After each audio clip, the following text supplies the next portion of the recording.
নমস্কাৰ।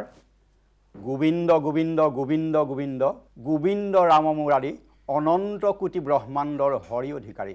সেই অনন্ত কোটি ব্ৰহ্মাণ্ডৰ ভগৱন্তৰ শ্ৰীচৰণত প্ৰণাম জনাই আমি আগবঢ়াবলৈ লৈছোঁ আপোনালোকৰ ভক্তিৰসৰ প্ৰিয় অনুষ্ঠান উপাসনা। সহযোগ কৰিছে অন্নপূৰ্ণা খাটি সৰিয়হৰ তেল আৰু পঞ্চপুষ্পা ধূপকাঠি। নাৰদত বিষ্ণু আচন্তকৈ বৈকুণ্ঠতো মই নথাকোলৈ, যোগীৰো হিয়া এৰি সমুদায় থাকো ভকতৰ কীৰ্তন চাই। ভগৱন্তই নাৰদক কৈছিল, হে নাৰদ, মই বৈকুণ্ঠতো নাথাকোঁ, যোগীৰ হিয়াতো নাথাকোঁ, কিন্তু ভকতসকলে য'ত একান্তভাৱে মোৰ গুণনাম কীৰ্তন কৰে সেই স্থানতেই মই বিৰাজিত হওঁ। আপোনালোকৰ চিৰুমুখে প্ৰকাশিত হোৱা নাম সিংহই আমাৰ দৰ্শকসকলৰ হৃদয়ে হৃদয়ে ভগৱন্তৰ সত্তা উপলব্ধি কৰক, এই পবিত্ৰ ধাৰণাৰে নাম প্ৰকাশ কৰক, তাকে প্ৰাৰ্থনা জনাইছোঁ।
আমাৰ থিয় নাম সম্পূৰ্ণ আধ্যাত্মিক ভাৱাপন্ন নাম।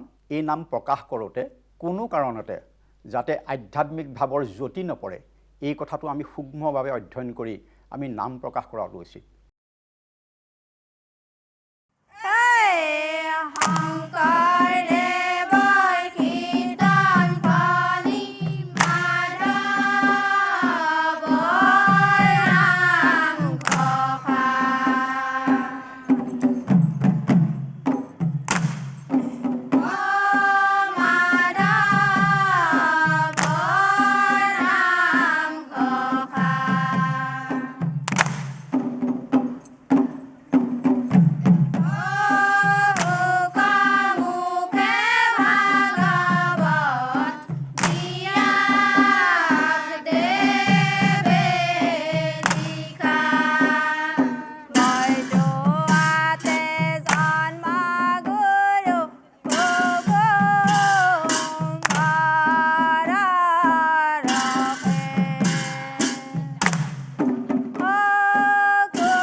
জয় সনাতন হৰি হে জয় জয়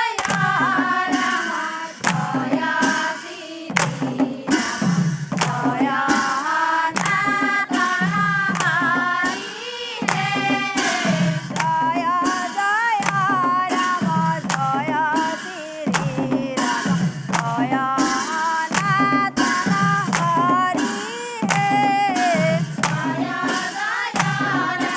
জয়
আমি ইতিমধ্যে উল্লেখ কৰিছোঁ থিয় নাম আধ্যাত্মিক ভাৱসম্পন্ন নাম।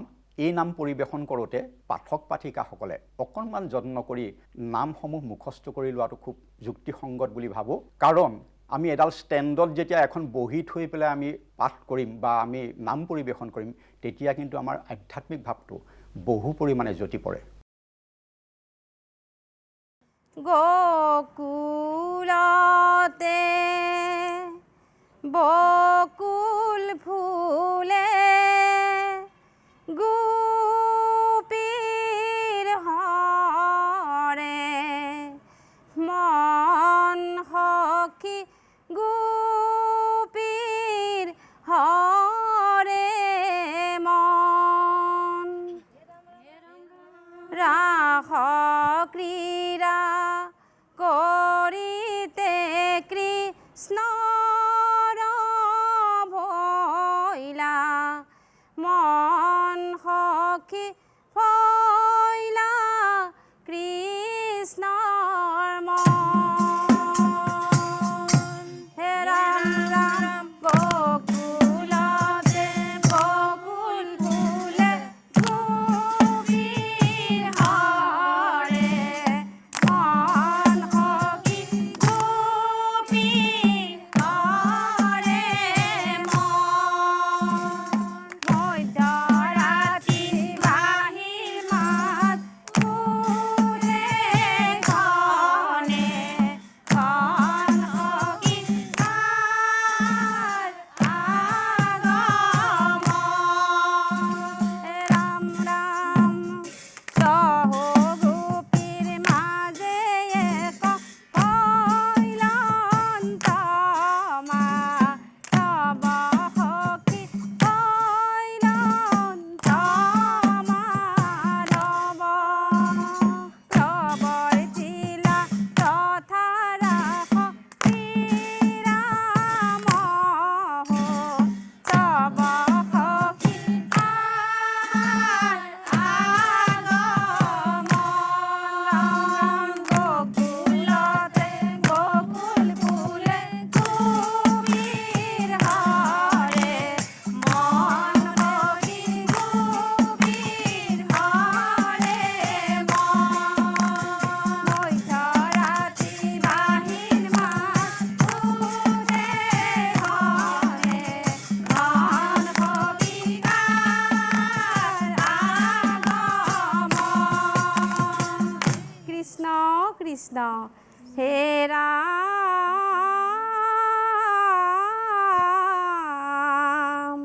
বৃন্দাবনৰ মাজে কৃষ্ণ কৰে বংশী ধ্বনি।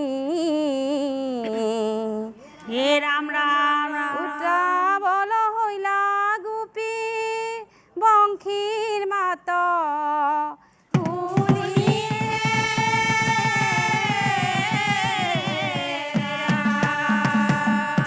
কৃষ্ণ গোসাঁই কলিয়া কানাই কেলি কৰে বৃন্দাবনে মুৰুলি বজাই বিৰহী গোপিনী নাচে ৰাস গীত গায়। কৃষ্ণ গোসাঁই কলিয়া কানাই কেলি কৰে বৃন্দাবনে মুৰুলি বজাই বিৰহী গোপিনী নাচে ৰাস গীত গায়। পাছে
নাম আৰু দিহানামৰ মাজত যথেষ্টখিনি পাৰ্থক্য আছে।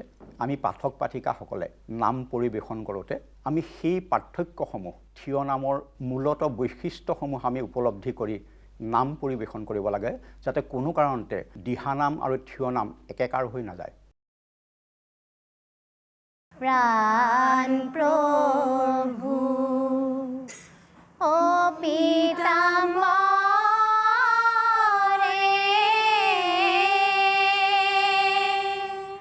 ও কি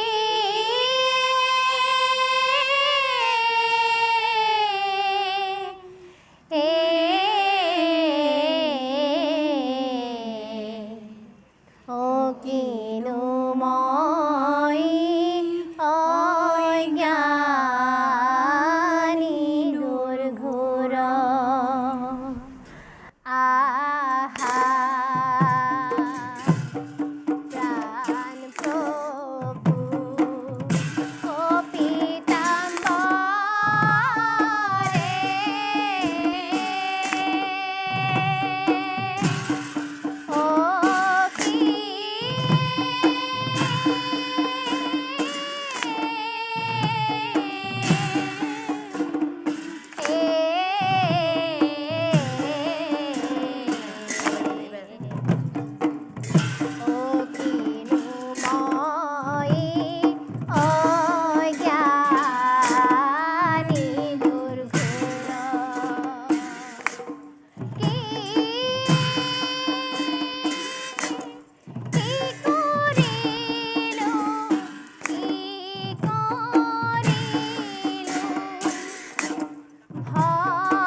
আমি এটা কথা লক্ষ্য কৰিছোঁ, বহুত পাঠক পাঠিকাই এটা কথা ভাবি লয়, থিয় হৈ গালেই থিয় নাম, বহি গালেই দিহা নাম। আচলতে তেনেকুৱা ধৰণৰ কোনো কথা নাই। বহি গোৱা দিহা নামৰ দিহা আৰু থিয় নামৰ ঘোষাপদ সম্পূৰ্ণ বেলেগ। হাই হৰি হৰি অ কিনো বাম বিধি, হাই দেখো নানা অয় মংগল যাকালীন ধীৰজল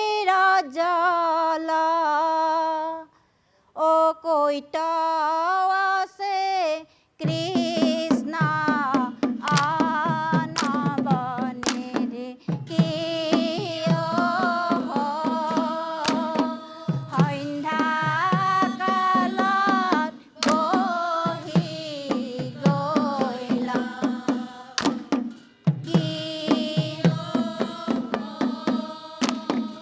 আজি কৃষ্ণই কৈত ৰলা, হাই হৰি হৰি অ কিনো বাম বিধি, হাই দেখো নানা অয় মংগল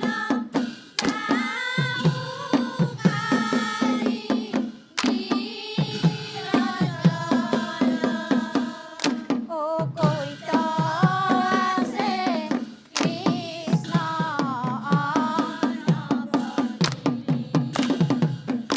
এহোত মাধৱ কি মেৰি কপাল,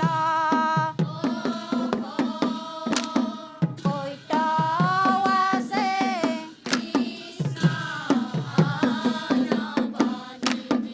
আহাই কহিৰ দাৰুণ হৰ্পে তেৰি ভৈলা কাল, সন্ধ্যা কালত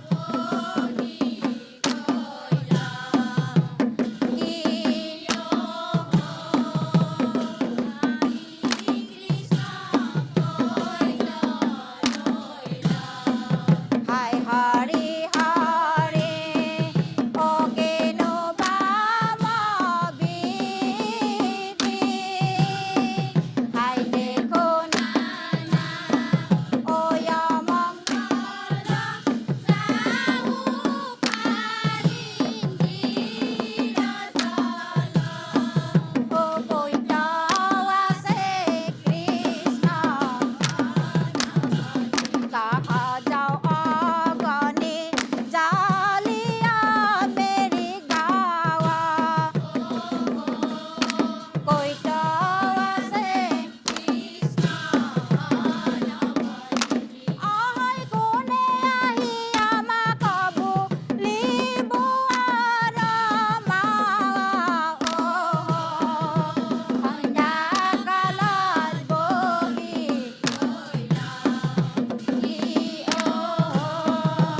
আজি কৃষ্ণ কৈত, হাই হৰি হৰি অ কিনো বাম বিধি, অয় মংগল যাকালীন ধীৰজল অ কৈত আছে ও হৰি বল হৰি বল,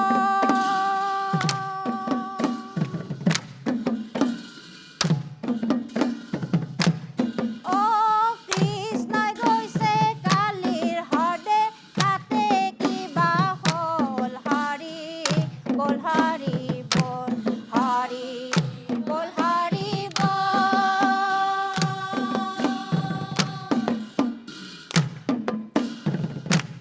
অ কৃষ্ণই গৈছে কালিৰ হদে তাতে কিবা হ'ল, হৰি বল হৰি বল।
এতিয়া আপোনালোকলৈ এটি প্ৰশ্ন আগবঢ়াইছোঁ প্ৰশ্নটিৰ সঠিক উত্তৰ প্ৰদান কৰি আপোনালোকে লাভ কৰক এটি আকৰ্ষণীয় উপহাৰ প্ৰশ্নটি হৈছে থিয় নাম গীত প্ৰধান নে বাদ্য প্ৰধান এই প্ৰশ্নৰ শুদ্ধ উত্তৰ দি লাভ কৰক আকৰ্ষণীয় উপহাৰ SMS-ৰ জৰিয়তে উত্তৰ প্ৰেৰণ কৰক 7099044323 এই নম্বৰত পুৱা 7 বজাৰ ভিতৰত এতিয়া সময় হৈছে আপোনালোকৰ পৰা বিদায় লোৱাৰ আপোনালোকে চাই থাকিব আপোনালোকৰ ভক্তিৰসৰ প্ৰিয় অনুষ্ঠান উপাসনা সহযোগ কৰিছে পঞ্চপুষ্পা ধূপকাঠি আৰু অন্নপূৰ্ণা খাটি সৰিয়হৰ তেল নমস্কাৰ